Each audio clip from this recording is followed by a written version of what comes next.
with us Maggie Downey as a guest who's going to be talking to us about ways in which the compact power supply and ways in which the incentives for some of their programs may work with some of the things that we're up to these days.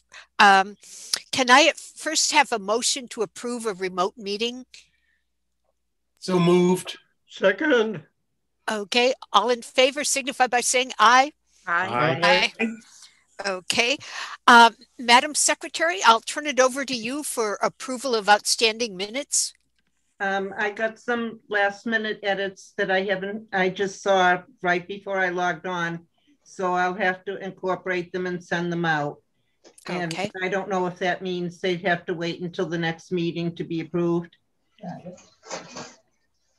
Probably so. Yeah. Okay. So figure that you don't have to do anything else though. Just send around the edited version, and we'll just approve 2 sets next time. Okay. Okay. Well, the next item is Cape Light Compact update.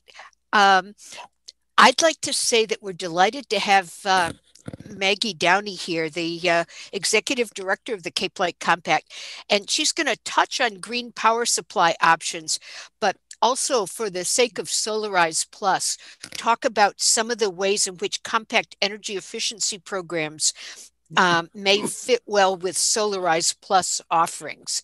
As you know, tomorrow we have our big meeting to find out how many people bid in each category by today. And so far there are 2 sets of heat pump bidders and 3 sets of PV bidders. So fingers crossed that we'll have a good mix. That's not tomorrow, that's Thursday. I know. Oh, Mike, I'm sorry.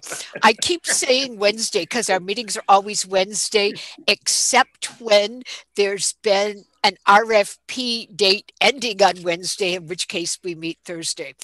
Thursday at 10, any of you who want to join that. So Maggie, welcome. We know your time is precious. We won't take up too much of it, but we're very grateful that you could be here with us. Thanks, Joyce. Thanks, everybody. It's nice to see familiar faces.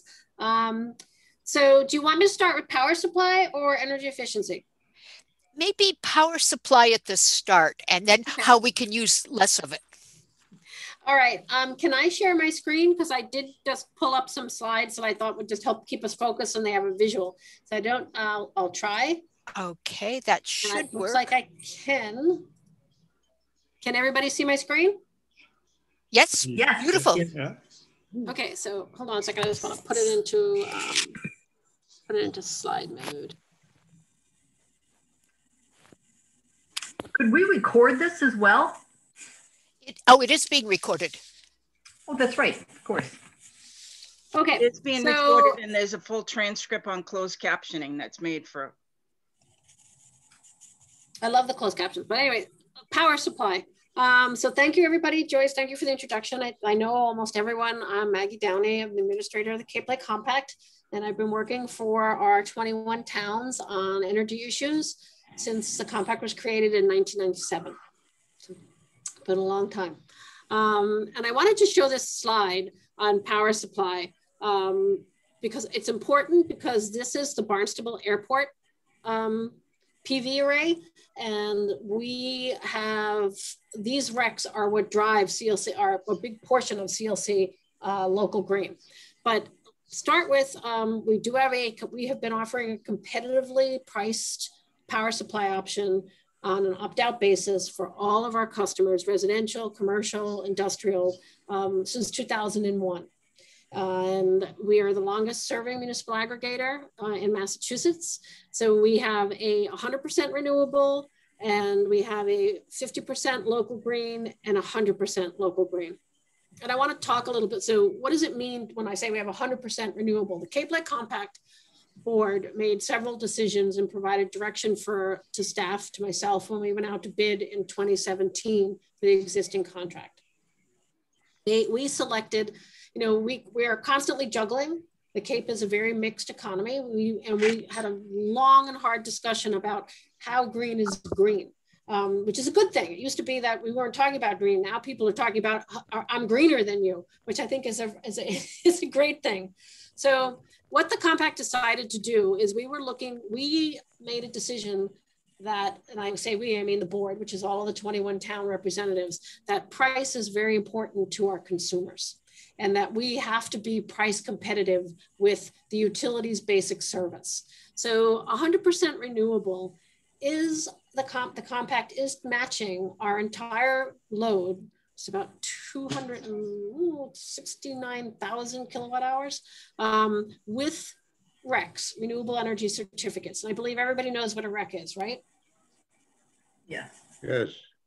So, but these are not class 1 RECs. These are out of state existing renewable energy projects. CLC, local green, 50 and 100% are class 1 RECs. They are local RECs. They're RECs that are coming from, the majority of them from the Cape and Vineyard, from CVEC projects, and from other solar and wind projects, few wind projects, Princeton in Massachusetts. But we just, what the compact did when we went out to bid with our 100% renewable is we negotiated a contract with our current supplier, which happens to be NextEra Energy. And why we selected them is one, because they had the best price, but they also brought something unique to the table, which is they created and patented something called the Earth Era Trust, which they take their fees, their supplier fee and any profit that they make, and they put it into an irrevocable trust that is used only for new projects. And that, you know, and this board was very interested and intrigued by this. It generates about $3 million from the Cape and Vineyard a year. And they have built 3 projects, 3 renewable energy projects in the New England area, 2 of them in Vermont, 1 in Maine, with these funds. So the board, our power supply, is by meeting its load with existing RECs. We are exceeding the RPS requirement by 1%, and we are contributing $3 million every year since 2018 to new renewable energy projects in the New England area. So, and I think that's important. There's no one else that can say that that's what they're doing while still being either below or slightly at or slightly above a utility basic service rate. So questions on the 100%, what is our basic service that everybody is doing? Anybody? NextEra is a Texas-based company, right? And just, has that had any impact? Have they been impacted by terrible weather in Texas? And so a couple of things. So let me back my way into it. So NextEra is a subsidiary of Florida Power and Light, which is actually who we started with way back in 2001 when they submitted their first bid and weren't awarded it for many years. Then they formed NextEra, which is a subsidiary, and they're based in Texas, but that's just where their headquarters are. Just for those of you who don't know, Texas is, as we've been reading about in the news, Texas is its own ERCOT, so they don't send any energy. That was the problem why they failed. They didn't have any arrangements like we have in the ISO New England territory to bring in electricity. So we don't get any electrons from Texas. That's purely where they're headquartered. Good, thank you. I don't know if this is a relevant question, Maggie, but the solar panels that you showed out at the airport, I'm just curious, who benefits from all the power that's generated by those? So the town of Barnstable and the Barnstable Municipal Airport are the main recipients of all of the renewable energy credits that come from that particular project. Some of it, it's been so long since I've stepped away from CVEC, and it's funny, I don't remember if that's a cash out, 100% cash out or not on that project, but the benefits are all to the town of Barnstable and the Barnstable Municipal Airport, which is it's a legal separate entity. So it's the 2 town entities, the town of and the airport. Thank you. But as we all know, the electrons, seek the path of least resistance. They stay local, right in the Hyannis area. Isn't the airport a county organization? The airport? No, it's town. Okay. Just the name is Barnstable County Airport, regional airport, isn't it? It's never been. It's always been a municipal town-owned airport. Okay. I think it's legally the Barnstable Municipal Airport, although I think they just talked about rebranding. I can't remember what they're going to call themselves now, but they're changing their name. But the county did own a plane back in the late 80s, early 90s, but we never owned the airport. And then CLC Local Green Renewable is a premium product. It costs more to subscribe. Good news for the towns, and a lot of it is rec based. We have some, long-term rec contracts with CVEC at $45 a rec, which when we entered into them were a good deal, and now are kind of a pricey rec. And so it is purely a pass through on what the price of renewable recs are. The price just is 13. So our basic rate right now is 11.85 cents. 50% local is 13.15, and 100% green is 14.55 cents per kilowatt hour. So it is a premium product.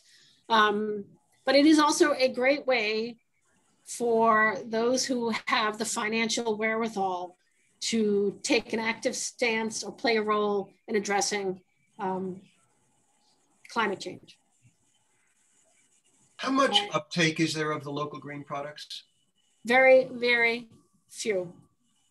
And that's, that's in part, I will have to say, on CLC, because we don't market it enough. It's something we talk about constantly. We promote it in our newsletters, but it's not, we don't sell it. We don't send out mailers. So we've been talking internally about this as well. And then COVID hit and the whole financial stress to our community, we just did not think it was the right time to be promoting electricity when we know that there are increases in shutoff notices, delays right now. So we held off. I think I heard about it from Austin at an energy committee meeting a year or more ago and signed up, but I had not otherwise known it existed. Yes. So that is, that's on us. And we acknowledge that, that we don't do enough to promote CLC Green and CLC Renewable. Maggie, just a quick question about your one's electric bill. If you have the basic service, it's NextEra Generation listed as your supplier. Is it the same for the 50% and 100% local renewables as well? It will say NextEra, and will also say 50% CLC or 100% green, but it does list NextEra. I could just go down to my next slide. I don't need to review any of this. I've talked about it. I just want to make sure there wasn't anything here that I didn't want to go over. So as with regards to signing up for Solarize Yarmouth, I live in Yarmouth. I'm a Yarmouth resident. I've lived here for a long time now. And I just think that you have to, this is a great, CLC Green Local is great to target to certain customers who have the financial wherewithal, but maybe don't want to put solar on their house. Maybe they're on 6A and don't want to deal with the hassle of that, or they have, they're seasonal residents. And so it has a place in promoting Solarize Yarmouth if somebody can't install solar, or if somebody is going to install solar and you're not going to have a big electric bill, it does make sense, and you can afford to pay a higher rate. So but Maggie, did I miss it, or did you say what are the projects, like, how many projects have been funded because of the 50% or 100%? Like, how has that been that much better than the just the basic offering? I'm not sure I understand the question, and I may have confused you. From CLC 100% renewable, this piece right here, and having our contract, we have raised $3 million for the past 3 years. So a total of $9 million from CLC basic offering that has been reinvested in renewable projects in New England. 2 of them in Vermont, 1 in Maine. That's what I was referring to. Right, so that's just the basic. So if you pay the 11 something cents, you're contributing to that. Yes. Why would you pay a couple dollars more? The reason to join CLC Local Green is it's promoting new local renewables.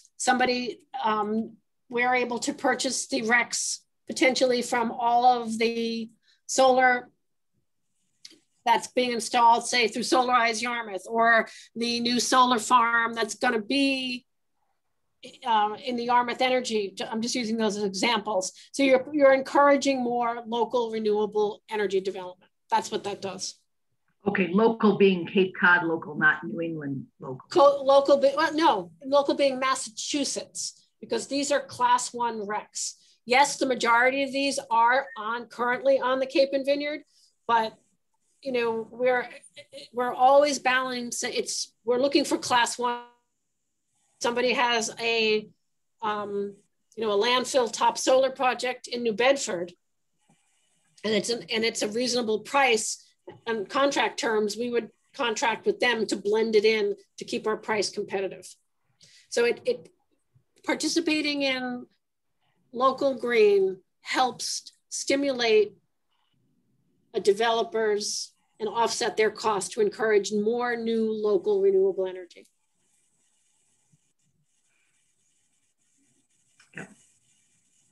Yeah, and as I understand it, Maggie, from with the history of it, is that a while back, CLC used to offer the 50% and the 100%, but didn't get many takers, and so took it off of the plate. But then some of the local environmental groups were really pushing back and saying we ought to have higher, or become our own aggregator. I forget the terminology now, but we ought to do things like some communities off Cape are doing it. We decided to open it back up again, saying, great, if you want to pay more, here's how you can do it. Yes. So we originally back in 2006, when we first had we had a CLC Green. We were the first aggregator, the only aggregator, and we did have a product, but we did not have a great interest in participating price. And so we dropped it, and then we repackaged it and rebranded it as local, because when we had it before, they were not Cape Cod RECs or the Vineyard RECs. They had no CVEC projects at that time. So we didn't have any local RECs. They were all off Cape, Massachusetts, or New England class 1 RECs. Originally, we were getting them from Vermont project as a class 1 REC. They were not CLC, Cape and Vineyard based or Massachusetts based. Yeah. So again, I think you raise a good point, Susan. Local support, local interest, local demand is what's needed here. I'm going to move, if there's nothing else on power supply, I'm going to move to, for a second, I will pull up my other slide on energy efficiency. Everybody good with that? Yeah. So, again, I'll show my slides just because I don't have an image. Do you have it now? It's coming on. Okay, thanks.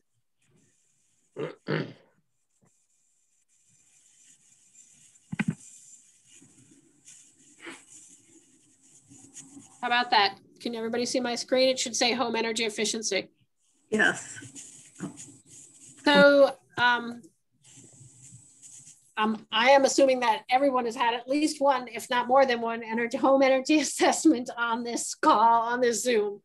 And again, just historically, this is what the Cape Light Compact primarily was created to do. It was to have local control and local decision-making over the energy efficiency funds that we were all paying every month on our electric bill. That was the push, and for the language in the original 1997 Massachusetts Restructuring Act was giving cities and towns with the ability to apply for and get an approved energy plan. It was through the legislative process that we know and love or hate in Massachusetts that power supply and energy efficiency became married, such that in order to administer energy efficiency funds, you had to be providing all requirements power supply to customers. That was never the intent of those elected officials who were pushing for local access to energy efficiency programs. That's what came out of the legislature. So the compact has to have a power supply program in order to administer the energy efficiency programs, which, dollar for dollar delivers more savings and more benefits to customers than a power supply program. So, you can see on the photo on the left, you've got your blower door test. What the goal of the compact energy efficiency program is to look at a whole comprehensive approach to analyzing your house. When they come, they should look at your historical energy consumption. They'll do a blower door test. They'll replace incandescent lighting with energy efficient lighting, and something to get the word out and to promote participation in the program now. Lighting is being removed from the energy efficiency program because it is no longer cost effective under the regulatory requirements. The market has fully transformed. There are very few, if any, incandescent lights anymore. So lighting has, when evaluated, is not passing the required cost effectiveness test. So this is the last year for including free LED lighting in home energy assessments for customers. We always identify and will continue to do air sealing, weatherization as part of your home energy assessment. Customer gets a report, they get recommendations. We added in this year a virtual home energy assessment where you can choose to go online, take photos, and once you complete the information, it generates a report. And we have had mixed results. Some people are very happy with it. Some people prefer an auditor there. And sometimes we've had to and the mixed results is customers not being accurate enough so that it's resulted in having the installation contractor come out, not be fully prepared and having to make a second visit. But it's still available. And I think for those who, definitely the more tech savvy, the better, the easier this is for a customer to get the audit done. So when you're promoting energy efficiency through Solarize Yarmouth as the foundation, and it is truly the foundation of your solar system, you want to make sure that you're sizing it correctly for your house and that you've done everything that you can to make your house as efficient as possible. We want to get them in the program now so that they can take advantage of, the heat loan if they're going to need any type of new, any insulation that's beyond their ability to pay. We still pay 75% of the cost of insulation. So the heat loan covers air sealing, any duct water work, central air conditioning, pre-weatherization barriers. We don't have a lot of that on the Cape, but it could be anything from knob and tube, which you're going to potentially address with solar. If somebody's got an old panel that hasn't been brought up to code, they could include it in their solar project, but if it's not, they can use the zero interest heat loan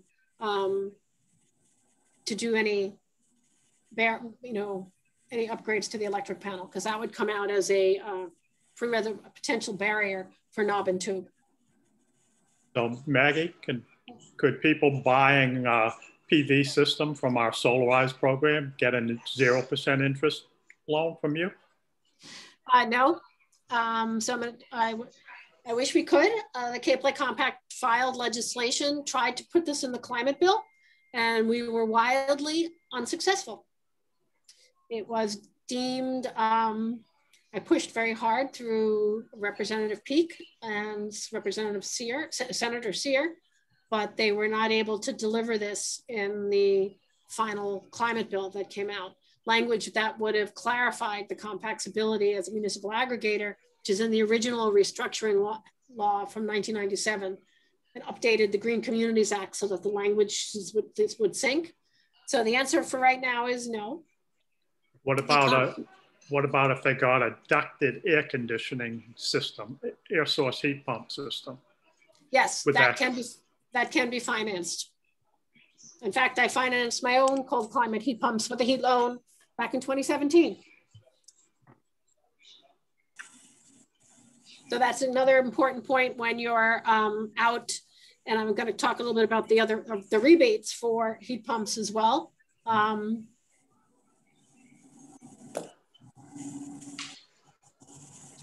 So these are the rebates for the center column.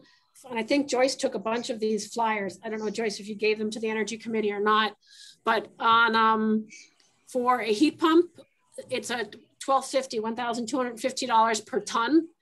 And how do what does that translate?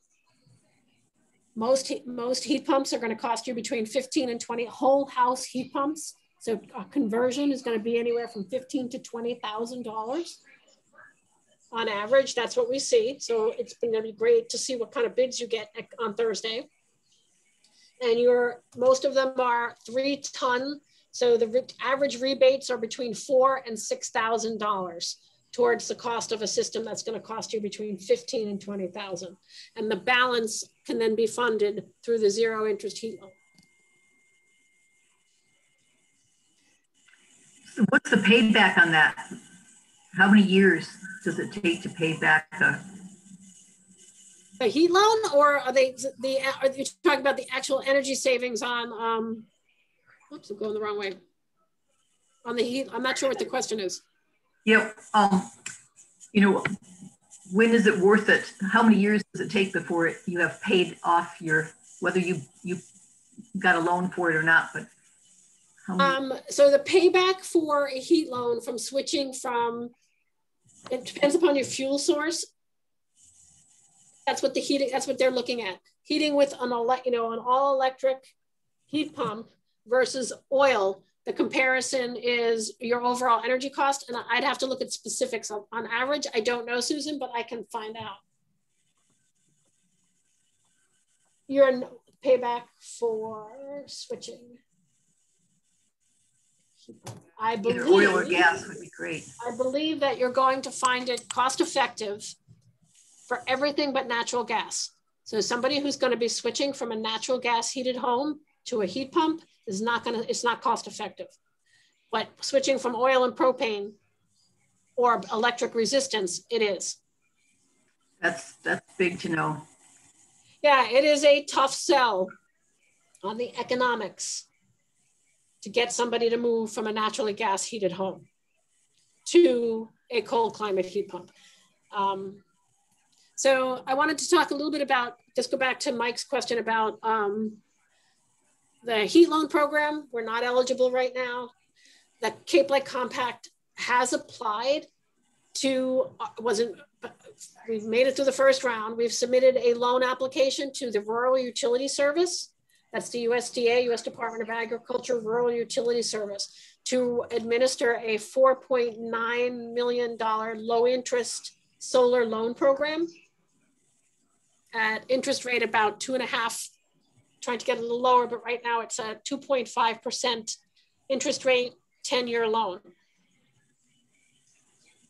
So they have our application, and it's under their review. We haven't heard anything from them. I checked in with them last month. They said due to the new administration and COVID, they haven't had a chance to dig into it yet. I have a note to keep pinging them at the end of this month.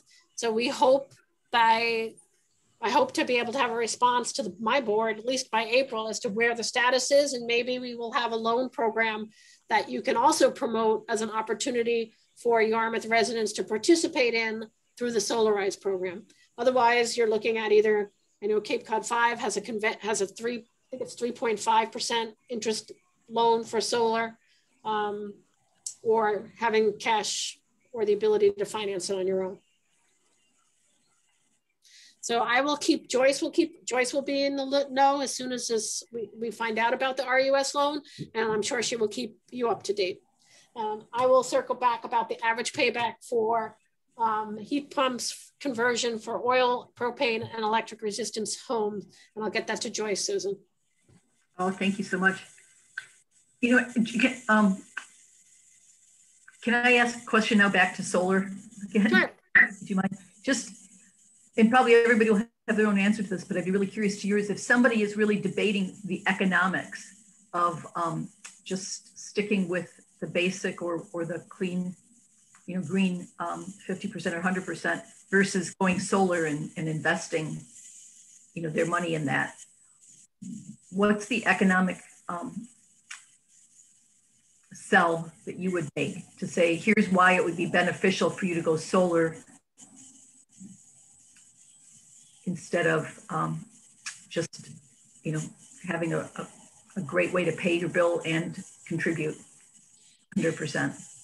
So so that, you know, that's an interesting question, because if we're talking about your total energy bill, so if you are an oil heated home, you have to look at how, you know, what you just said, what is the payback period of installing solar? It's like a 7-year, and then comparing it to your energy bill. So we've done that.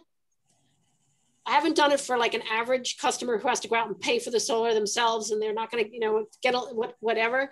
I do know, because we've looked at it for CVO, Cape and Vineyard Electrification offering, for a low income and moderate income customer, when we are bringing 100% of the cost. So we bring in, for a low income customer, we pay for their heat pumps, we pay for their solar. They're heating with oil, propane, and electric resistance. They are automatically seeing a reduction overall in their energy bill from oil and propane, but they don't have any overhead cost. I have not done the analysis, Susan, that what is my electric bill? What is my oil bill? Now I'm gonna buy a $20,000 PV system and a $15,000 heat pump system. What's my payback period? I can, if you think that would be helpful for you guys to have, I can have the consultant that did all our numbers crunch that number for me if you want. Yeah, Mike, do we need that, or does CEC offer us that? Well, CEC has Cadmus that does a lot of that kind of analysis, I guess. But I think what's coming to my mind is, okay, I'm a greenie and I want to do my part for the environment. Now I can either buy into your 50% or 100% program, which means I'm going to pay a little bit more every month for my electricity usage, right? Or I can go full spent on putting PV on my rooftop, and start getting my electricity for almost free, right? I mean, isn't that the trade-off between the two programs? You got it, Mike.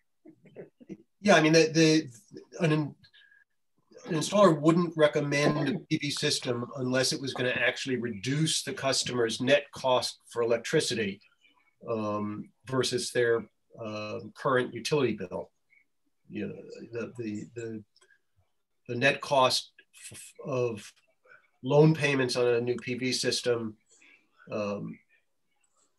net of credits and both tax credits and solar credits, is going to be less than your old electric bill. So the difference is buying electricity at local green rates means your electric cost is going to go up. buying a PV system means they're going to go down. So it's saving money and spending more money to be greener. Right, but of course the PV, you got a big capital cost right out of the pocket. The other is just a monthly cost forever, I guess. Well, but for most people, they're not going to pay for the PV out of pocket. They're going to take out a loan, and the loan payments will be lower than their old electric bill. Just off the top of my head, I would say for those of us who already have natural gas, if you want to install solar, you better buy an electric vehicle as well. You know, if you just in general, if Cadmus has not run these scenarios, I would, just building on what Susan said, strongly suggest that you have them, that you say that you have exactly what you guys are talking about. Barry, what does the PV system cost? What's all your tax credits? What's your, you're getting a loan. Here's what you're going to pay. Here's what you're paying now. It's going to take you 7 years, but at year 8, your total energy bill, not, one, you're going to be green. You have to lower your carbon footprint, and your total energy bill is going to be X. Doing nothing, your total energy bill is here.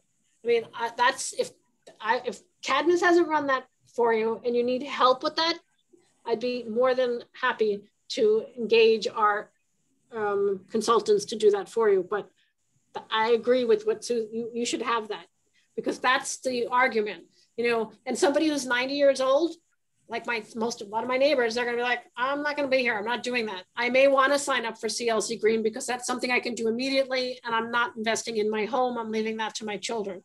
But for the majority of the Cape's residents, we need to be able to say what that payback is. How long before I come out ahead? I think that really helps in the economics and make that decision. Is that what you were driving at, Susan?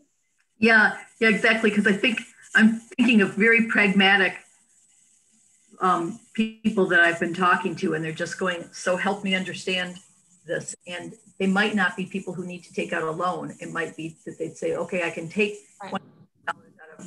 I mean, you can talk at policy level, the climate, the CECP, the climate environmental, I can't remember what the acronym stands for. The new CECP that just came out at the state level. They're, in order to meet our goals, the Global Warming Solution Act's goals by 2050, we have to electrify 100,000 homes a year. We who? Massachusetts? Massachusetts has to electrify 100 homes a year. That's in addition to transportation stuff and everything else. We have to get 1 million homes by 2050 have to electrify. One problem with getting that cost estimate is it's going to be customer specific, the cost of the PV system, depending on your house and the shading and all those extra work that they need to do to put it in. So it's hard to come up with a single number there. We just use averages, and because I've looked at for CVEO all of it. Remember, Cape and Vineyard electrification offering is serving low and moderate income customers, oil, propane, and electric resistance. So we've done all the numbers and the analysis, but we're paying. It's why it's not that hard for us to take it to the next step. But we can't. It's not applicable to you because they're getting everything as a grant. They're not paying any out-of-pocket costs, and they're already saving hundreds of dollars as soon as that system is energized. Which goes into their loan repayment. Pardon? Which goes into their loan repayment. They're not alone. What I just described, there is no. It's for low and moderate income customers, and it's a grant. Okay. Right. What I'm saying is, I think if you haven't done it yet, you should do what Susan and Barry are talked about, is take the economics, run investment, all of the tax credits, find out what it really costs and what the savings are and when they're going to come out. When does it flip from them? Yeah. Well, the proposals that we'll be reviewing, will each one of them have that done so that we can compare one installer to another on that cost basis. So that will be there. And certainly we'll have all that information before we actually have face-to-face meetings with the customers. And that's the basic sales strategy for all the installers, is that they can tell the customer, this is the size of your system, it's what it's going to cost. We know how to, if when I bought my solar panels, I looked at it as an investment, and I figured I was going to get a 15% return on the money I was putting in, which is higher than I could get on anything else I could do with the same money. So if somebody's got the capital to invest, it's a great investment. If they're financing with a loan, you can compare your monthly loan payment to your monthly electric bill, and it should be lower if it makes sense to do it. One thing I also want to share with you, because I think it's important, so is to make sure you have the income guidelines for the Cape Light Compacts program, because there are two things. If somebody has a heating system, and it's going to be bigger in 2022 plan, and they're in the low income category, and we are going to be targeting fuel switching, oil, propane, and electric resistance heats. So, Yarmouth does have, like every community on the Cape, we have income eligible customers who may be able to get the heat pump if their house is a good candidate for it at no cost, such that it would then make the next step, which is putting in solar panels or taking a loan for a solar panel, something that is more palatable. In 2022, we are going to propose expanding what's now for low income customers to moderate income customers, where we will be also able to offer, if not 100%, something very close to that for a heat pump system for a house that can accommodate it. Again, because right now, if you're oil or propane and you want to put in both systems, it's $40,000. So what we hope to be able to what we can bring to the table now for income eligible, which is, you'll see here on the lower end, is 100% cost for heat pumps. And we hope to be able to grow that in the next plan for moderate income as well. But aren't most of these people already on fuel assistance and discounted electricity, so that the bar is a little bit higher for them? Yes, they're on fuel assistance and they're on discounted, which means they get a 30% discount off their bill. They'll still be on fuel assistance, but again, you're targeting people. I'm talking about people who have oil or propane. So you never want to put a low income customer, in my mind, into a heat pump. You have to, the heat pump scenario without showing them the numbers. This is what your electric bill and your oil bill is combined. If you put in a heat pump system, this is your new bill. And if the heat pump doesn't cost you anything, because if they've got an existing, you're asking people to fuel switch. If they've got an existing functioning system, you need to give them an incentive or a reason why they should switch. Well, I know they're out there. I'm an AARP tax aid preparer, and there are a lot of poor people who own their own houses. Yes. In Yarmouth and Dennis. Yes. So I just think it's important. And again, this is rolling out in a year with a pandemic, but it's going to go on through 2022, and we're going to have a new plan. I can talk about what we're proposing, but my plan won't be approved till January of 2022, when we'll have more incentives. But I do know that if you are a low-income customer, we can bring dollars to the table for the heat pumps. I can't bring anything right now for the solar, but I can bring dollars to the table for heat pumps. So how about a scenario where a Solarise Plus customer wanted to have heat pumps for part of the house, maybe not a whole house situation, and then have solar PV and a battery and try to cover all of the electric costs through the solar. Is there any incentivization for batteries in that situation? Nope. I'll be very honest. We have we're very challenged with the Department of Public Utilities because we proposed that and they told us no. So you have to participate in the demand response program, and you can get incentives after the fact, but you still have to come up with the $5,000 to put your own battery in. So there's we were not allowed to incentivize batteries. Okay, thank you. You find batteries to be about 5,000? 2 of them are about that price. I think that's what we have in our CVO model. 2, we budget, they're about, last I checked, again, I'm going to be out of date by a year, but like the Tesla battery was about 4,000 to 5,000 installed. I've kind of just skimmed through some of the 3 proposals that we've gotten in already, and I think I recall that they're proposing on batteries $10,000 to $12,000. Oh, for a whole house battery? Yeah. That must be more than 1. So that's 2 batteries per house. I don't know. I didn't look into it that close. I just kind of thumbed through to see what kind of a price they were offering. That's weird. I mean, that's twice what I paid 2 years ago for a Powerwall that is my whole house backup. You paid for about $4,000, right, Barry? 5, I think. 5, okay. But that was when they were pretty new. I don't know what the price is now. I think in the model that we used, we've got 4 and 2 per house, so $8,000.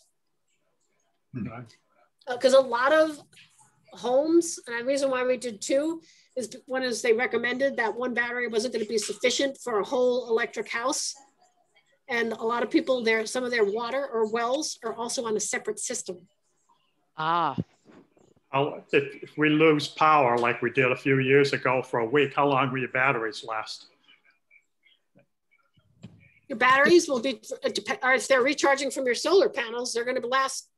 Oh, okay. You got that, yeah. If you don't have them charging from your solar panels, there's an issue. Barry, do you have an all electric house or is it heated with natural gas? Gas heat. Yeah.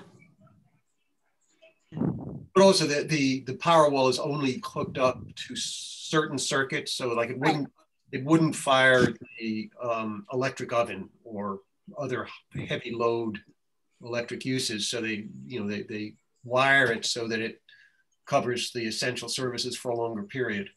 Yeah, that's why we did 2 whole house when it's all electric heat pump house.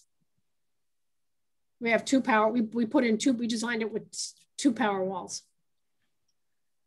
but it just makes sense because it's their heating system. It also is hooked up to at least one of the heads. I don't know how, but an electric heated house would definitely need more battery backup than. Yep.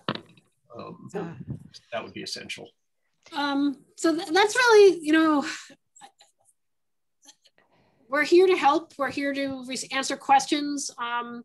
And if customers want to roll out Solarize, just like we did for the Outer Cape, we tried to prioritize anyone who needs an audit to get them to the head of the line, especially if we're in a window of a year. We can't tell, we want to make sure that everything moves along.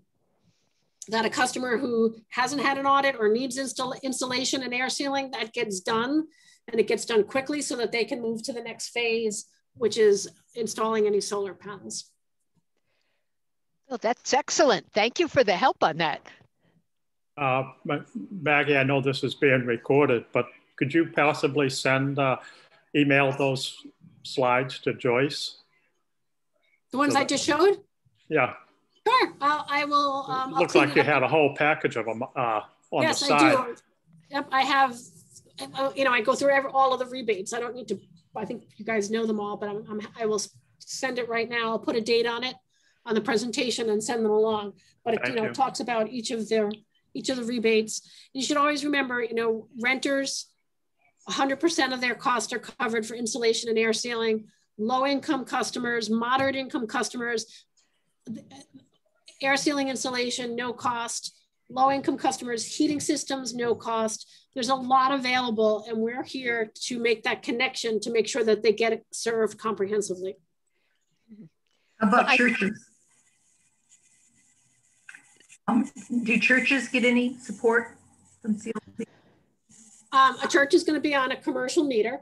We do have a an enhanced incentive for nonprofit organizations.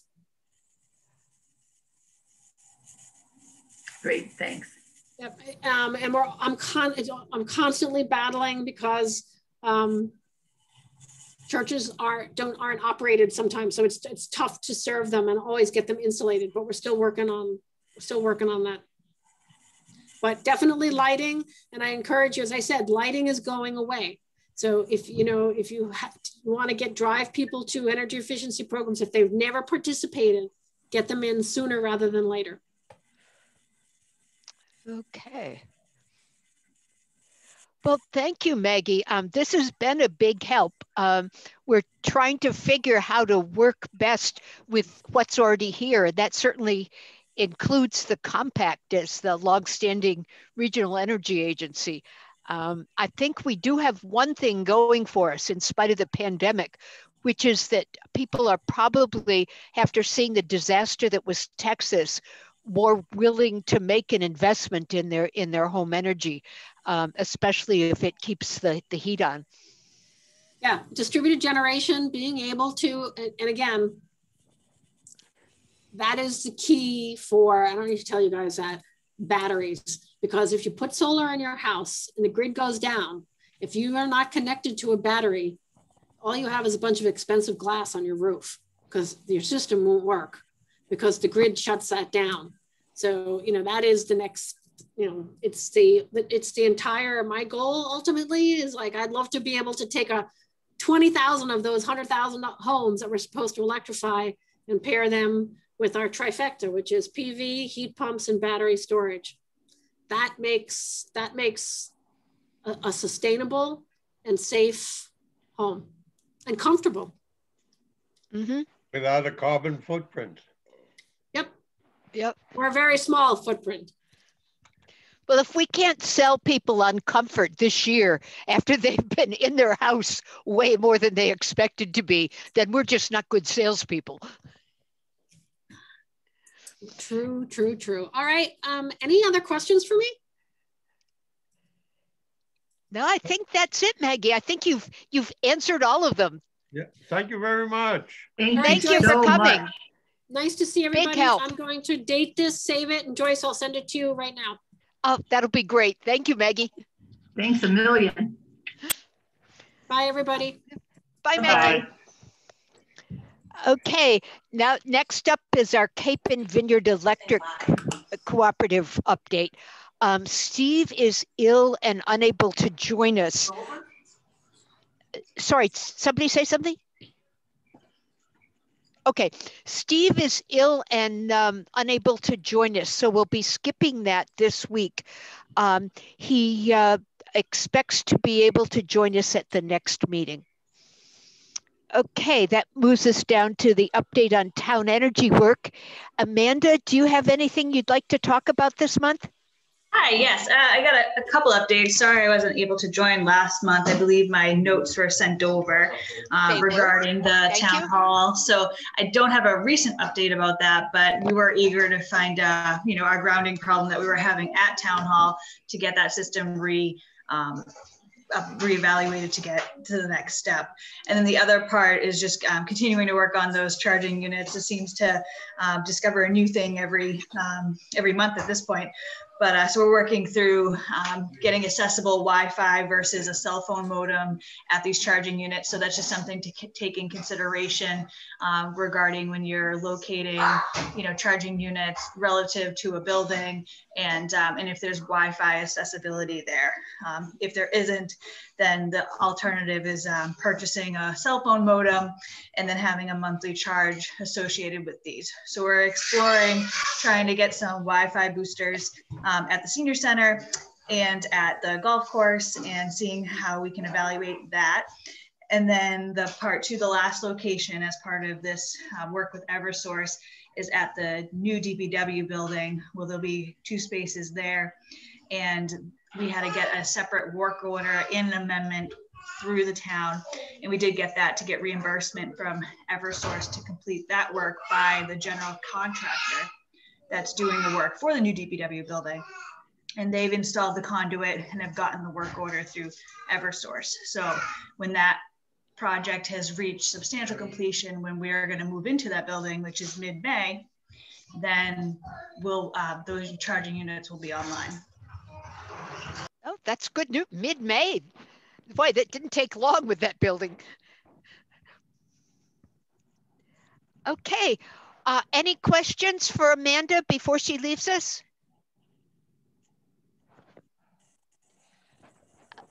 Okay, Amanda, I guess we don't have any questions, but thank you so much for the update. We really appreciate it. Yes, thank you guys. Have a good night. Okay, you as well. Okay, then our next point is to circle back on something we've touched on the last 2 meetings. This is our last chance to weigh in on this. Skill sets needed in the next Energy Committee appointments. And we've talked in the past about social media skills, familiarity with websites. I believe we also mentioned writing skills and public speaking skills. Anything we want to add to that pile? Clearly, we should be paying this person $100,000 a year, but the budget doesn't allow. Well, actually, energy-related skills, you know, that's the thing I guess we've been assuming. But somebody with not just a business background, but especially if they have high interest and or expertise in energy. Okay. There's plenty of people here who do, but still, I don't. Well, in the past, we've only taken people who put down Energy Committee as their desired assignment, as opposed to people who kind of said, I'll take anything and listed lots of committees. So that has usually found us matches, but you know, when things change, one never knows. So that's a good reminder that we won't always have that just something we can assume. Anybody else on this? Do you expect so many people applying that we're going to have to be careful about who we pick and who we don't pick? Yes, I think we'll probably have to choose, you know, like the top 1 out of 100. I picture we'll be flooded. Joke. I assume we've got Dan Horgan as our recruiting agent. We do, and we have a couple applications on file. I've looked at those. So far, there don't seem to be people that are exclusively focused on energy. So if there's somebody out there with energy and the social media stuff, it would be great if they applied. Or if they had the energy stuff and were willing to dig in and get up to speed on the social media stuff, that also might work. We also, in the past, I don't know if we've ever talked about this in the last few years, we've also had a thing that it has to be a year-round resident. And so part of the applicant pool this time was part-time. So, you know, immediately kind of, well, that's nice. They could do something for Parks and Recreation.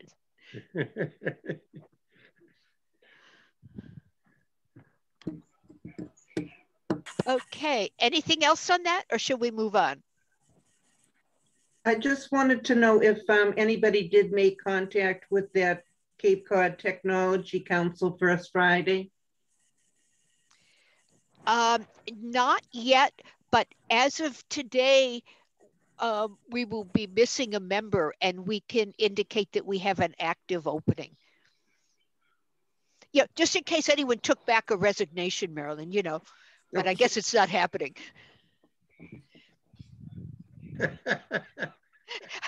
Okay, a big silence from a certain Yarmouthport box. We see that, yes. Okay. So I guess with that, then we'll move on. Obviously, we're going to thank Susan before we leave, but we'll move on to the EC annual operating plan. And that's Mike.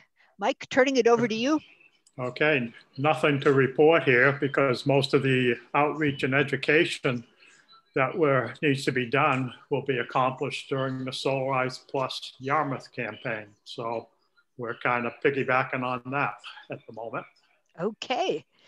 And Susan, the climate resiliency data, would you be willing to send us all a link for that so that we could just take a look at that? Sure. I think I found it on the website from the municipal readiness plans. I'll send that link. That would be excellent. See, and that way we'll still hear from you, Susan. You bet. Okay, thank you. Okay, so now we look at Mike again, this time with his solar coach hat on. Mike, how are things with Solarize Plus? Not too bad. As I think you mentioned earlier, the original due date for applicant proposals was Wednesday, February 3rd. However, in an effort to get more proposals, the Clean Energy Center extended that due date to March 3rd, tomorrow. The last I checked, we had 3 PV proposals and 2 air source heat pump proposals. So I guess we got 1 new proposal on ASHPs with the 1-month extension so far. Maybe some more will come in tomorrow, who knows? Mm-hmm. We have a virtual meeting with the Clean Energy Center on Thursday, March 4th. Okay. Thursday, March 4th, to discuss those proposals and I guess review our schedule. I'm going under the assumption that, as you duly noted, February has 28 days, so everything is going to be delayed 4 weeks from what the original schedule I had put together, which then if all goes well, we should have our installers selected and even have held our first public kickoff meeting before our next Energy Committee meeting, if all goes well. Mm-hmm. Let's see, the 2 Yarmouthized flyers have been prepared and will be emailed to an extensive list of Yarmouth residents and an extensive list of Yarmouth organizations. We talked about those at our Solarize meeting yesterday. I'm still waiting for everybody to reply to me with their updated list as to who they would like to contact themselves, because they happen to know an individual or happen to be a member of an organization. So I'm waiting for those, but also I may want to review the website and the Solarize email with Sandra at least one more time before I actually send out, or those things get sent out. The first flyer to go out is basically coming to Yarmouth this spring as Solarize Plus Yarmouth. And before that goes out, I just want to review those things with Sandra whenever she has a chance, so that you know, you only get one chance to make a first impression on people, so we want to make sure it goes right. And let's see, Bob, by the way, was going to post one of those flyers on the Friends of Yarmouth Facebook. I will, please let me know, Bob, when you're ready to do that. Don't just do it until I know that everything else is kind of. Well, I did it as part of a comment response to the person that I was interacting with. So far, there's been absolutely no reaction even from her. Did you send the flyer? Was the flyer posted then?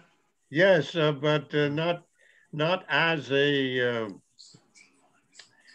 It doesn't appear on Friends of Yarmouth wall at any point. What it is this woman made a series of comments, and in fact, when I reread it and interacted with her, her worry is mostly about the Old Kings Highway Commission and the problems that people in Yarmouth are having with installing solar. And there were about 3 or 4 people who responded to her comments that have already had PV proposals for their roofs refused by the committee. So it's going to be a problem, but it's not something that you see. She's the only one. She's the only one that will see it. Well, other people will see it if they look at that thread, but you have to click on it to open it up. It's just sitting there as a part of my comment to her, responding directly to her. All right. Well, just check with me. What I have done is I've asked her if he's interested in talking more about it. I gave her the email address and asked her to put in the email to be put in touch with Bob. So okay. Well, before you post it to the Facebook site so that everybody can see it, let me know. Okay. Yes. Because that will include the phone number, right? There's no phone number on it. Not a phone number on that. Oh, okay. All right, that's all I had on that. Oh, okay. Any questions for Mike? Any orders for PV panels or for heat pumps for Mike? Actually, yeah. Mike, I've got one question for you. Is somebody from Cape Light Compact going to be at that meeting on Thursday, or otherwise to help evaluate the installers? That's not. Oh, that's not actually the evaluation. That's the talking about the evaluation and setting up the schedule for them. Oh, okay. Yeah. But they're not going to be a part of the proposal review. I don't know if that would be even legitimate for them to be. I'm sure their expertise would be wonderful, but I think it would put them in a bind. Okay. Yeah. When I was looking at the year before, they were going to be part of the whole installer selection process. Well, I think what they would bring to it, CEC has Cadmus under contract to do a lot of that. Okay, good. Just wondered. Thanks. Okay, any other questions? Okay, so let's move on then. And we switch with this from Mike to Barry for an update on YCAN, Yarmouth Climate Action Network, and Cape Cod Climate Network's petition town meeting articles, including a possible vote to endorse the articles. There are several different articles. So Barry, I'm willing to take them up in any order that you suggest. Well, so I sent this package out in mid-February. So hopefully people have seen it. And it's also posted as part of the agenda packet. Right. And so there are 4 climate-related articles on the warrant. 3 of them submitted by Yarmouth Climate Action Network. And most of the members of the committee, saw those petitions when we were circulating them. The 3 articles are a resolution endorsing Solarize Plus Yarmouth, basically. And more broadly, the Energy Committee's strategic plan that we adopted at Mike's instance, that basically endorses the Energy Committee doing outreach around energy efficiency, solar power, battery storage, heat pumps, and electric vehicles.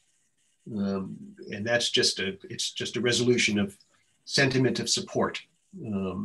Not required, but it was a vehicle to put the Solarize campaign in front of town meeting. The second article would enact a bylaw providing that in the future, when the town begins the design of a public building project, it would seek an evaluation of a net zero design strategy and a comparison of costs and benefits, both upfront and over the life of the building, of incorporating energy efficient design into the building. That was the idea that was originally triggered by conversations with Dan Knapnick way back when we first started talking to him about the Solarise resolution. In retrospect, that just seems like a no-brainer. The third would provide that in the future, when the town replaces or adds a vehicle to its fleet, if there's a battery electric vehicle that could serve the purpose, it would acquire the battery electric vehicle unless it was cost prohibitive. And if there was no battery electric vehicle that functionally could do what was needed, which might, for example, be the case in some emergency vehicles or construction vehicles, it would prefer a hybrid plug-in electric vehicle. And it wouldn't apply if there's simply no electric equivalent, which I think is probably still the case for fire trucks and for some construction vehicles. Both the building design concept and the electric vehicle concept have been also proposed by the Chatham Energy Committee and submitted by the Energy Committee in Chatham for their town meeting in the spring. So the same two proposals are going to be up in Chatham with the sponsorship of their Energy Committee. I don't know if any other towns are going to take it up this spring. I haven't heard that they are. The fourth article is the one that Tom Barron submitted to require a study of the feasibility of converting the Lynx course to a solar farm. And I am proposing that the Energy Committee endorse the three articles that YCAN submitted and endorse the Lynx course study with a proposed amendment that would primarily be aimed at accommodating the golf community's interests. Basically, I'm suggesting that based on my past discussions with Tom, he's not going to try to deal with anybody else in terms of building support for this. He doesn't think that's his mission. And so if it's going to not get just slammed by opposition by the golfer community, seeing it as an attack, somebody's got to step in. And I'm suggesting the Energy Committee talk to the golf committee basically and see if we can make a deal to accommodate golfing interests by making it clear that this project wouldn't happen before the Bass River course reopens after the sewer project work, which wouldn't happen anyway because the study and the legislative process is going to take years in any event.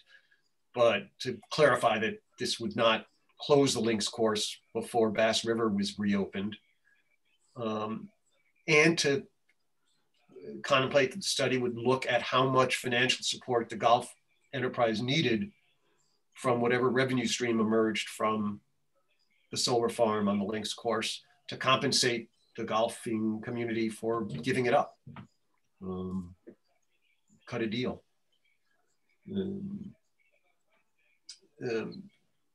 So I am proposing to make a motion that the Energy Committee support the 4 articles with that proviso on the Lynx course study, because while I'm not at all confident that the Lynx course concept is going to work, because of a whole host of obstacles, most prominently the risk that Eversource just can't do the interconnection at this point because of the grid being too saturated. It certainly seems to me it's worth studying the feasibility, since it might work. So is that required? Is that going to ask the Board of Selectmen then to authorize money be spent to get somebody to do that study? Is that what? It doesn't. It doesn't include any appropriation provision.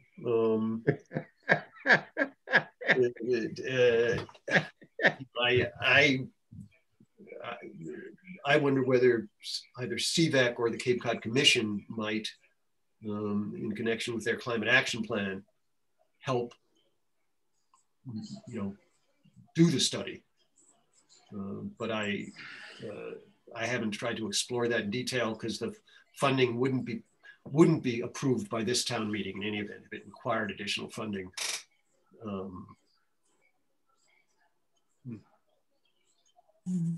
So the first one that you mentioned, where it's, the Energy Committee kind of approves the plan, approves the solarize, et cetera, that is a resolution, right? Yeah, it's a resolution town meeting. Right. What is this one? Is the thing on the links, is that a resolution, or is that, what is it? The way it's drafted, it just says to see if the town will vote to authorize the Board of Selectmen and the town administrator to investigate and report on the feasibility of the conversion. So it's basically assigning the Board of Selectmen and town administrator to do it. Presumably they would conclude that they couldn't without help, and they would either find it from CVAC or the Cape Cod Commission, or they'd have to propose, spending the money on it. But the way Tom wrote it was, it authorizes the Board of Selectmen and town administrator to investigate the feasibility. So what is basically happening is he's digging the grave of any future investigations of this project. That's sad, because Jack Howard, who helped create the links course in the first place when he was a selectman, and then said, nobody's using it, we've got to make it into a solar farm, as a member of the Energy Committee. Most of the work he did when he was an emeritus member of the committee. The way Tom Barron is proposing it is effectively to deep six it, I think. That's my concern, is that, I had breakfast with him just before the pandemic, because I remember it was one of the last times I actually went out to eat, and nearly begged him to think about strategically how to get it passed. And his position was, his only responsibility was to propose it. Whatever happened after that wasn't anything to do with him, basically. And there's an irony, because Liz Argo did such a study that Steve Krinsman paid for about 5 years ago. On the technical aspects of its feasibility. I actually have a meeting coming up with Liz this week, so I will ask her if you can ask her about the her insight into this. And she's now a consultant, so maybe she could do it again. Just so that you all know, by the way, I got a text from Joyce, and she said her Zoom crashed, but she'll be back on via phone. So I don't know if that means, I guess she can hear us, but we can't hear her. Well, we'd see her box, even if it's a phone. But we don't see it right now. Yeah. And it might say Flynn instead of O'Leary. It usually just has a number. Okay, well, yeah, I don't see it. So anyway, I just admitted her. You just admitted her? By her phone. So can she talk to us, Sandra? Oh, there's something. Yep. You back, Joyce? I am back. Oh, okay. So Sorry about that. Not, you're back in charge too. Oh, whoa, the power. Sorry about that. I don't know what happened. The area around all of you was like getting ever lighter gray instead of black. Then you turned into still photos and then the whole thing crashed. So we're talking about our articles for town meeting and what we want to do with them. How much have I missed? I think I basically said my piece and indicated that when we were ready, I would move to support them. But I think we should keep them your three. The video works this time. Wonderful. Great. Is that from your computer or your phone? That's from the computer. It was taking so long on the phone that I went back out and like left the meeting to rejoin and did all that stuff, but I couldn't leave it officially first because I wasn't in it. I had just, the whole thing had crashed. So, so Bob was just offering a proposal. That the committee approve the first three of those what are they, articles, and I think we should maybe have a little bit more discussion about the fourth. Yeah, I think the fourth is the hard question because it would take the committee intervening in the process to salvage this. And if we don't, I'm not sure who else would. Not Tom. Yeah. Plus the committee has enough things going on this year, I think. Yeah. Yeah.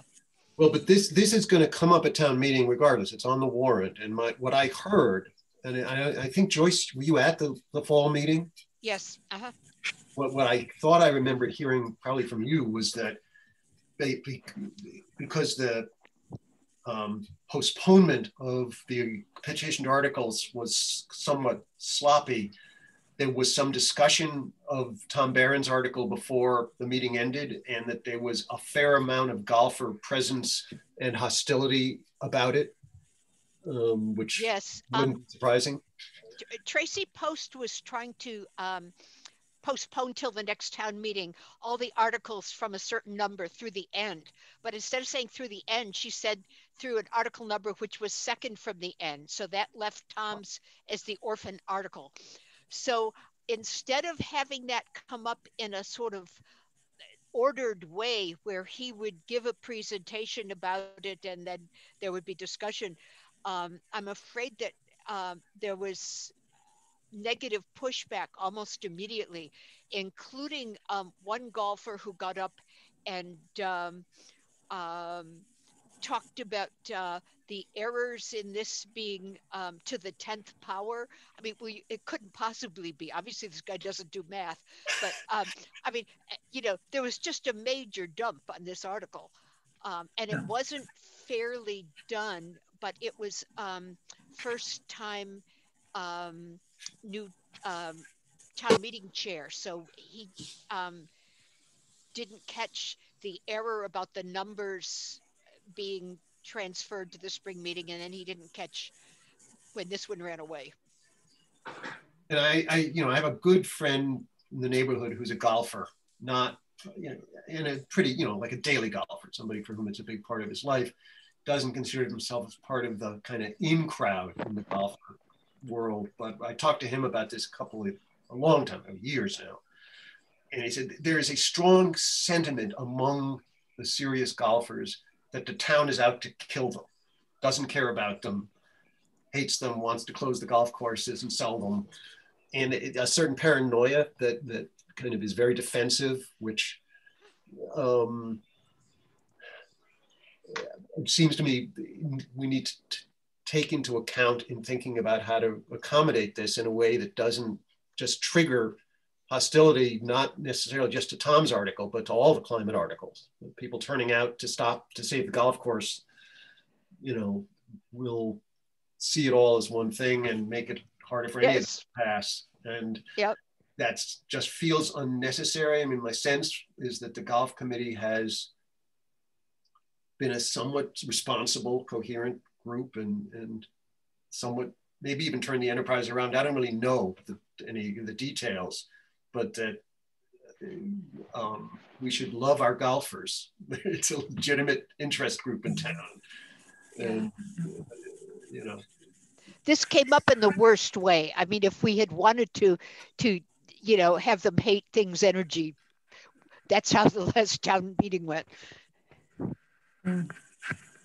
Sounds to me like Bob's idea is a good one, to just focus on the three that we've worked on for a long time and are very much right up our alley. And we've worked through some of the difficulties with those before. So it seemed like today that could be improved. And then I'd recommend distancing ourselves from this particular fourth one until there is a real proposal that the Energy Committee can really. But Barry's doing such a great job of trying to rescue this, but I don't think it would do any good to rescue it by asking for amendment with the golf committee, because it'll look like we're supporting it, and that's not, I don't think, going to be helpful. Is there some way we could do like the Finance Committee is asked to do on these articles? Just sort of abstain or something like that? I would love it if we were taken as seriously as Finance Committee. Yes. So on the other hand, we would have to sit on the stage the whole time. That would be a drag. Some sort of act of neutrality about it. You know, we like the idea, but we don't like the way it's being handled. Well, here's the thing. Steve Gavin, actually, when he had hoped to be at the meeting, wanted to say something about that golf amendment, which was that there's the study, and that's all that the article proposes. But he said that Tom's, he didn't say anything like, you know, to the 10th or anything like that. But he said Tom's estimates are extremely over-optimistic in Steve's view as an engineer. But he also pointed out that what would happen with this if it were successful, like say this study was commissioned, the study said, great, let's do it. It would still have to pass town meeting. And then you get the political aspect that Barry has astutely summarized. But it also, it would cost the town money, and the town just doesn't have upfront capital to present on that. There's a limit, there's a megawattage limit that it would exceed. But then there's also the question that it really looks like a new substation would be required there, and that Eversource would expect Yarmouth to pay for that, or at least participate in the paying of it. So Steve was saying that this could, nobody will know enough to say this, I don't think, who's speaking at town meeting, but that this could lead to expenditures by the town, which, you know, is, I think in terms of energy expenditures, we might be able to think of better ways to spend. So anyway, that was Joyce talking as Steve. Now switching back, I'll be Joyce again. But also Dan Natnick told us, you know, warned us about the same issue in terms of the interconnection. But the truth is, solar farms, which are an important piece of the overall renewable energy issue to get to net zero, are going to be hard anywhere unless the state changes its policy towards the costs of interconnection. Mm-hmm. And so this probably doesn't work unless that state policy changes. On the other hand, the state's about hopefully to have this climate roadmap law that sets us on a course to require reduced emissions. One of the things they're going to have to deal with is forcing the utilities to take on the cost of interconnection. The rest of the grid. We've also forgotten the issue that links course was made into a links course by an act of the state legislature, and it would require to revoke that, finding enough town land to be re-devoted to recreation purposes. That was one of the big holdups right from the beginning. Is you know, the town agreed initially when they were creating the links course that if it were ever revoked, that equivalent recreation land would have to be found. My own sense is that's less of a fatal flaw. That even from what Dan said, there's probably pieces of town land that are functionally recreational now that haven't been dedicated under Article 97 that could trade. And if the state administration wanted to be serious about renewable energy, you could probably cut a deal with the legislature to get that done if it had town support. But again, it's clear Tom's original numbers were just wildly inflated. He's even conceding that at this point. Oh. Well, no, he wouldn't say they were wildly inflated, but he would say that, okay, it's probably a lower number. All this article was about was getting a study done. There aren't a lot of places on the Cape where you could build solar farms of this scale. It seems to me it would be right to do the study to find out if those problems could be fixed. But you know, the notion of just passing on it and letting the chips fall where they may is not crazy. And you know, if we're not into it, then so be it. I think your conversation with Liz is going to be important. It's just, you know, it is March 2nd, 2 months to town meeting. If there were going to be a strategic discussion with the golf committee, March would be the time. Time is, you know, is relevant, right? Yeah. What would be the possibility of getting a solar business in to do an assessment in the hopes that they would get it, and it wouldn't cost the town anything for it to be assessed? Well, the previous assessment remember that Steve Krinsman paid for as a gift to Jack Howard was done by Liz Argo, and you know that already was a couple $100. So I'd be surprised if we could, with the kind of obstacles standing in the way, get a company to do it for free. Oh, if they were going to get the business, I mean, it's an investment on them. It's marketing. But it'd have to be done by an RFP because it's municipal. So they'd know they weren't guaranteed the business. We couldn't even promise an inside track really because of the RFP situation. Reminds me of the situation that we were in with the senior center. Oh God, the senior center, right. Yes, that was almost signed on the dotted line without RFP. That was going to be legally interesting.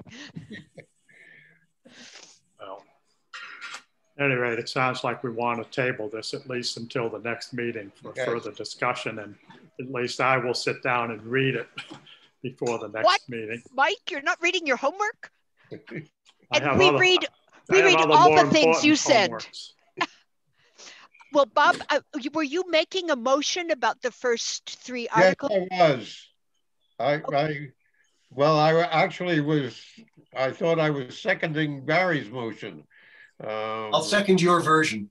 Okay. Okay.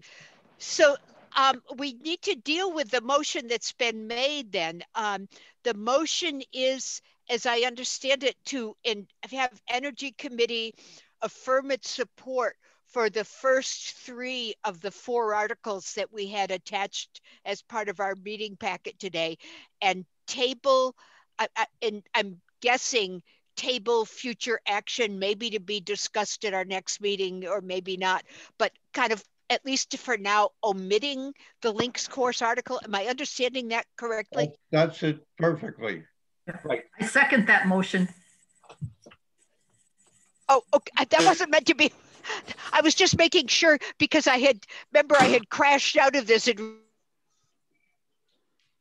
Yeah, so the motion is to for the Energy Committee to support the 3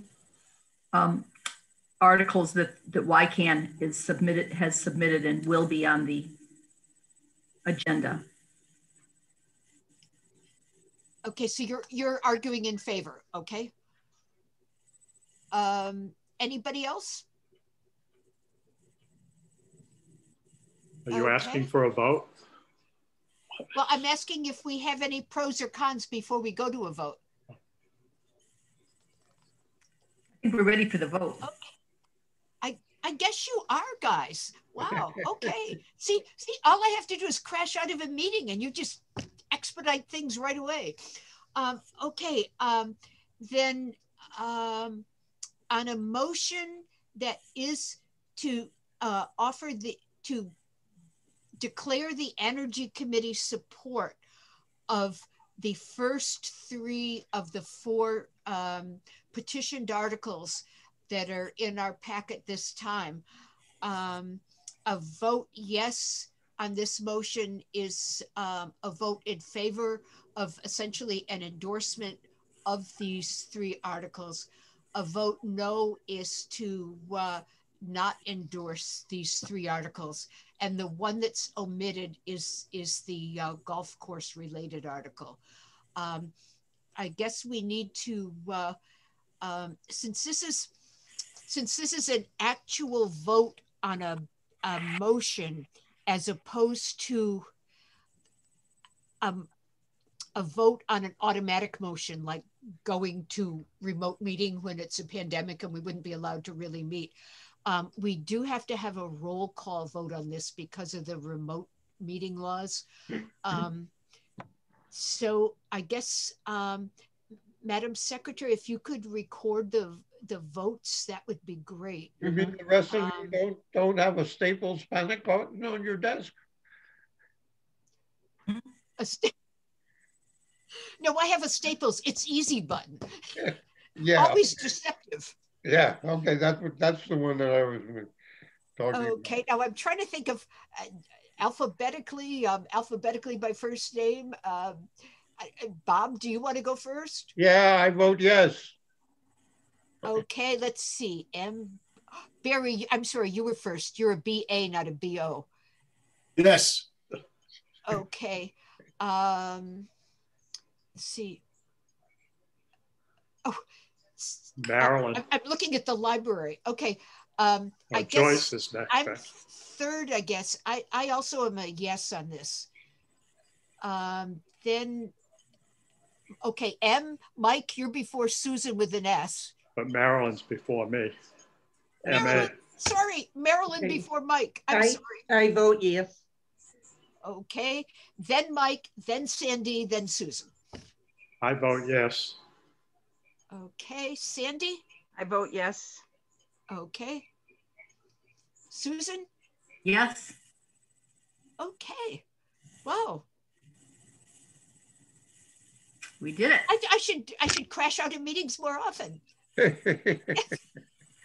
This one, we've just had some robust discussions over time. I think we're all, well, we're all there now. You wait till I can't hear you when you have these incredibly literate and persuasive discussions, and then I come back and just hold the vote. Okay. Now, do we have any thinking about what we want to do in terms of the golf amendment? Just in terms of my putting together the next agenda, is there anything that as a committee we want to suggest now as opposed to as individuals? Yes, let's put it into the long-term pending file. Oh, for when we get a budget. Exactly. Okay. Okay, we will take under advisement the idea of putting it into our account to be funded through Energy Committee funds. I will. Do we have any other ideas? I will pick Liz Argo's brain this week on it. And I also have a meeting with, I think, Christy Senatori and Heather McElroy at the Cape Cod Commission on Friday. And if there's a window to do it, I'll see what their reaction is, since solar farms is in their climate action plan draft. And if any of that suggests that it's worth trying to revive it, I will bring that back to the committee in April. Otherwise, I think we maybe want to talk about a plan to sort of end, postpone the issue when it comes up until there's conversations between the proponents and the Gulf folks. Okay. Can I say one thing about the solar array idea that you might take into your meetings? And just for everybody that you might know, one other solar array that's being looked at is from the Falcan, so the Falmouth Climate Action Network and the Falmouth Energy Committee are debating if they support turning a golf course in Falmouth into a solar array. So the same developer that has deforested 10 acres in Sandwich and gotten the okay to build a solar array in Sandwich is going after doing the same thing in Falmouth. And from wearing my hat as a board member of the Cape Cod Climate Change Collaborative, it's strongly opposed by the board of the Cape Cod Climate Change Collaborative, as well as a lot of other groups, because they're proposing bylaw changes in Falmouth to allow 20% of any property to be deforested so that they can put a solar array in. And our board's position is aligned with 3 or 4 different state agencies that are saying that's not the way to get to net zero, because we really need to protect all existing forests. Every tree counts for a lot of carbon sequestration, as well as and protecting wildlife habitats, et cetera. So it's a real mistake to think that you can just plant little saplings, which I mean little saplings to replace 20, 30-year-old trees. So it's really an issue on the Cape to have developers coming in and proposing that this will be a cost savings for the town. Really, it's a great money maker for the developer, but something we need to be careful of. I have no idea if the Lynx course will eventually require tree cutting, but that's something to really pay attention to. No, there are no trees. Mainly grass. So I think, are you suggesting it be made forested? Well, because it's the cap of a landfill, it's required to be permanently treeless. You can't plant trees on a landfill cap. That's it. I mean, otherwise, the general preservation of open space would argue you wouldn't want to put solars there. But the cap of a landfill is a kind of unique site that's permanently unnatural because of the risks of breaking the seal. Ooh. Yeah. Yes. Yeah, So the resident of South Yarmouth, I don't want that. Yeah, you want the methane to come out at one particular point and use it to generate electricity. That's if you go back to the old days when there was the compost heap at the dump, the generator. The methane collector and generator were right there next to the compost heap. I assume it's still, I haven't been down there in years since they closed the swap shop and stopped the composting, but I would assume that methane collector is still operating and generating, a couple of watts of electricity for the town. That would be an interesting thing to ask either Ed Centio or Jeff Colby. Maybe we could ask Amanda to inquire about that. Maybe I'll email her. Roby might know about it as well. Oh, right. Yeah. Okay.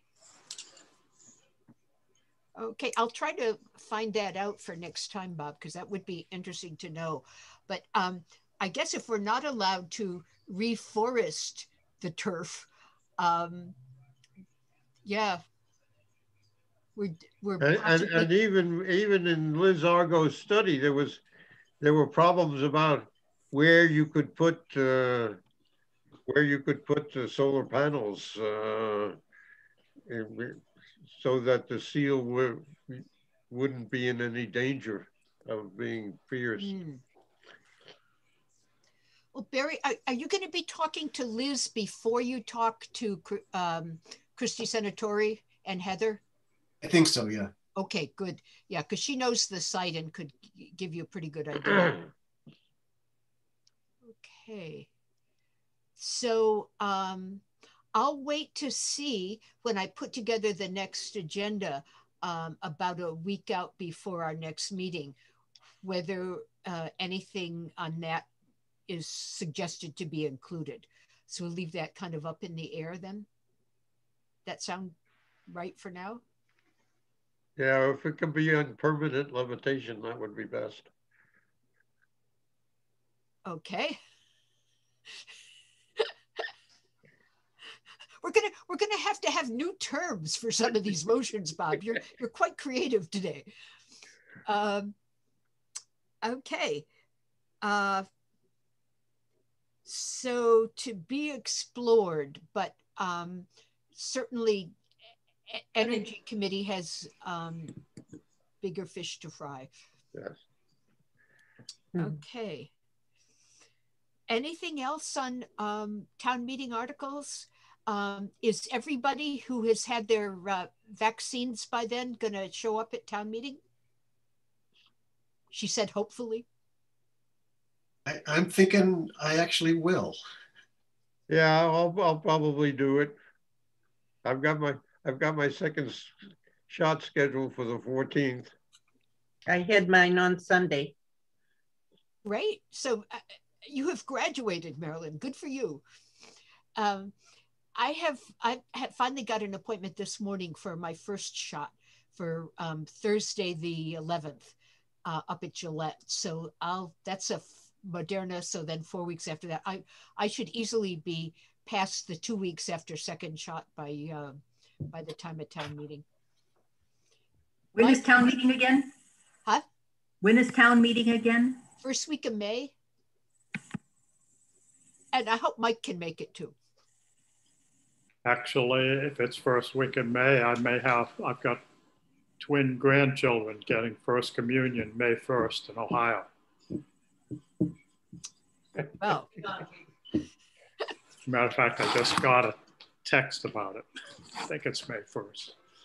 First weekend. Are there any people who look like you that you could send in your place? Just wondering. I don't know. Let's see. Well, if May 1st is a Sunday, then no, it's a Saturday. Saturday, May 1st. Oh, you'll be back by Monday.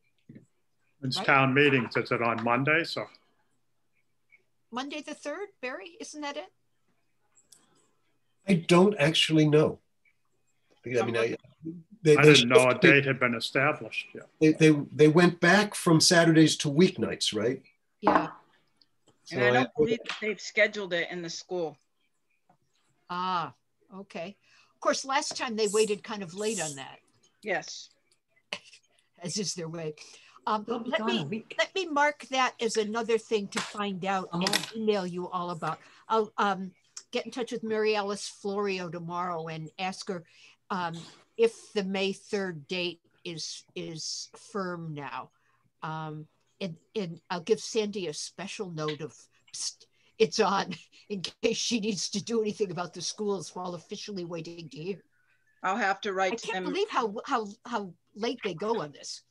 It's because no one really knows that this is being done through the school. They just automatically assume that we're going to be ready.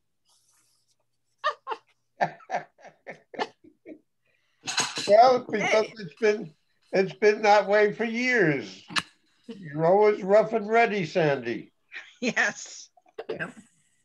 Well, That's she's gonna because be I so find out rested. about it from here so that I can be prepared. Because we know you're going to be rested after all that time in the woods. Exactly. Yeah. Well, Okay, if there isn't anything here's to you. about, Oh. host.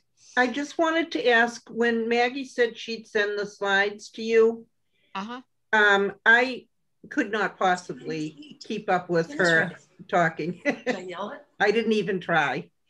So I don't know whether her slides will be good enough to just include in the minutes. Marilyn, I have some good news for you. With the closed captioning, you're going to have a full transcript of everything. But again, I'd have to watch it for like 3 hours to keep stopping it while I copied it. You're going to actually have to read it. You can read it now. You're going to have a full transcript along with the recording. But I can't copy it, right? Can copy it off the transcript, yes. I can, okay. Okay.